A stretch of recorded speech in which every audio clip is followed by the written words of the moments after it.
Right now, we're just beginning chapter 3 in Change of Heart, which is on equanimity. Last week, we finished chapter 2, the chapter on pure motivation. This is page 29 for those of you who are following in the English book. To be of greater benefit, we must develop equanimity, an equal regard for all beings, compassion, the wish that all suffering come to an end, love, the aspiration that all beings find both temporary and lasting happiness, and the ability to rejoice in others' good fortune. Equanimity, compassion, love, and rejoicing, perfected by all the great bodhisattvas, are called the four immeasurable qualities. The more we practice them, the more far-reaching our impact will be in this and future lives. Though we may wish to love and help all beings equally, we continually sort people into categories. Those we like, those we don't like, and those who we don't really think about. We just disregard them. Right from the start, we must address this tendency to discriminate, to extend love and compassion to everyone, friends and enemies alike, without distinction. We must come to the certainty that all beings are equally deserving of our kindness and compassion. Our equanimity has to be genuine, not just a theoretical concept, or we will never change the way we relate to one another. Space is limitless, immeasurable, and it is filled with countless beings, each of whom experiences some form of suffering. A key to developing equanimity is to recognize that all beings face the same predicaments. They all wish to find happiness and avoid suffering. Yet their chances for happiness are undermined by their misguided efforts to achieve it. Driven by self-centered needs, they do everything possible to fulfill them, but in the process fail to find satisfaction and often harm others. Every act of selfishness, harm, or anger diminishes their potential for contentment and poisons their future. By not knowing the causes of happiness, beings hopelessly compound their suffering. Not knowing how to eliminate the causes of suffering, they merely perpetuate their suffering, and that way endure endless cycles of misery.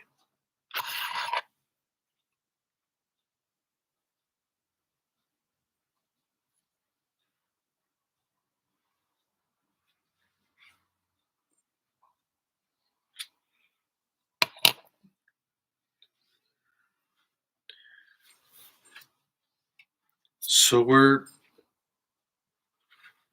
trying to get out of this cycle of confusion that seeking happiness in all the wrong ways, in all the wrong places, we just keep perpetuating our suffering by thinking that our happiness lies somewhere outside of ourselves, in a boyfriend or a girlfriend, in a new car, in a job, in a number, in a cell phone. Over and over again, we're misguidedly giving away the power we have over our own happiness by thinking that that happiness exists in another person or in another object or in another place or in another time. And when we make that misguided calculation, then we do all kinds of crazy strategies to try to hold on to that person, try to captivate that boyfriend or girlfriend, or buy that jewel or that fancy car or that nice house. We do all kinds of mischievous, self-centered schemes, and in the process, we shoot ourselves in the foot. Because by trying to get those things, we sort of sell our souls. We're willing to do anything to get those objects, those experiences. And in that willingness to do anything, we make non-virtue. And then that non-virtue ricochets back on us in the form of difficulties and suffering in our life. So we're stuck in this endless cycle of confusion, perpetuating our own suffering. We can get very, very frustrated with this world. Things don't work right. People are crazy. There's war. There's imbalance in the elements. There's people in power that probably shouldn't be in power. But we really have to see that as practitioners, this is an opportunity. If everything is great here all the time, then we would call this the God realm. And we all know that in the God realm is not a very good place for spiritual progress. Because everything's too easy, too nice, everything works well, everything's efficient, everybody agrees. People aren't fighting all the time over their ideology. The environment isn't in danger because of greed. Things are nice there. Just kind of a long, extended vacation. But most people don't make spiritual progress on their vacation. Mostly they just gain weight and spend money that they probably don't have. So when things are difficult, rejoice. That's the time to make hay. That's the time to really grow. The movement to samsara is to want all the good, nice, cozy things. Cozy beds, nice houses, pretty girlfriends, handsome boyfriends. That's the samsaric movement. Remember, that's what we do everything to try to get, and we make non-virtue. Big fat bank accounts. Trying to avoid cold, uncomfortable, wet, ugly, difficult. But when we face those realities is when we really have the opportunity to grow.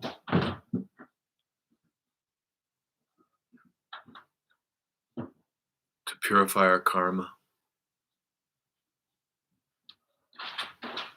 When we're going into a political season here in Brazil, when you are engaging in politics and you have a favorite candidate, maybe switch it up. Maybe say, wait, maybe I'm rooting for the wrong candidate. Maybe I really should be rooting for the other candidate, because if the other candidate gets elected, things are going to get worse, and then I'm going to have more opportunity to practice, more opportunity to purify negative karma. Sounds a little crazy, but hasn't this movement of always trying to get what we want the way we want it, hasn't it just cemented our position in samsara? Has it taken us out of suffering? Has politics really ever brought anybody happiness, lasting happiness? Maybe we've got it all wrong. Maybe we need to go against our tendencies.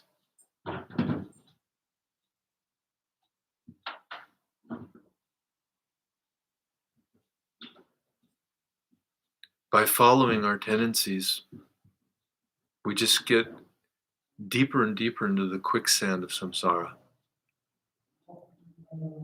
So to break free, we need to break free of all of our habitual tendencies to look for comfort, easy, fast, nice, cozy.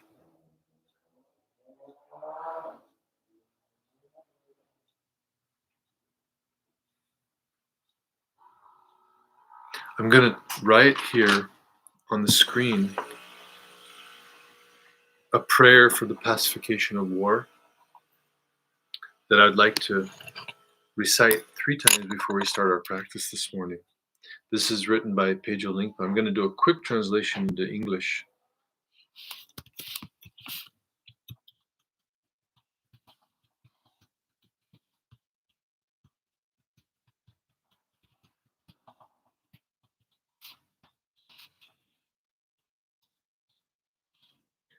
Just hold on for 1 second, please.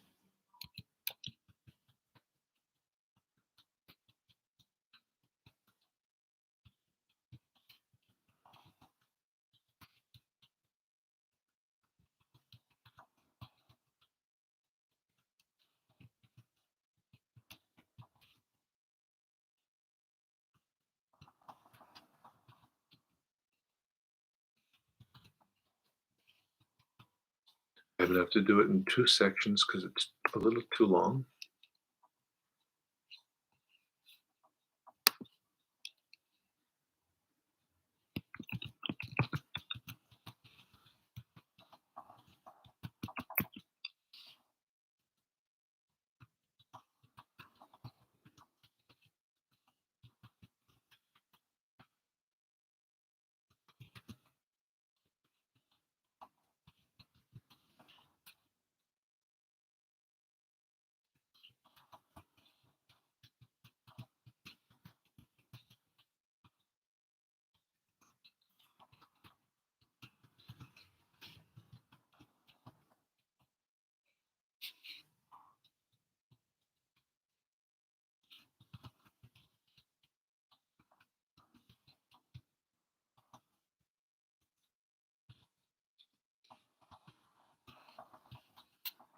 Okay. So let's recite this 3 times to start our practice. May the terrible weapons of modern warfare, nuclear weapons, biological weapons, and the like, that threaten to destroy the world, and all of our negative karma that results in great wars and armed conflicts, be completely pacified. May the world enjoy the happiness similar to the Golden Age. May the terrible weapons of modern warfare, nuclear weapons, biological weapons, and the like, that threaten to destroy the world, and all of our negative karma that results in great wars and armed conflicts, be completely pacified. May the world enjoy the happiness similar to the Golden Age.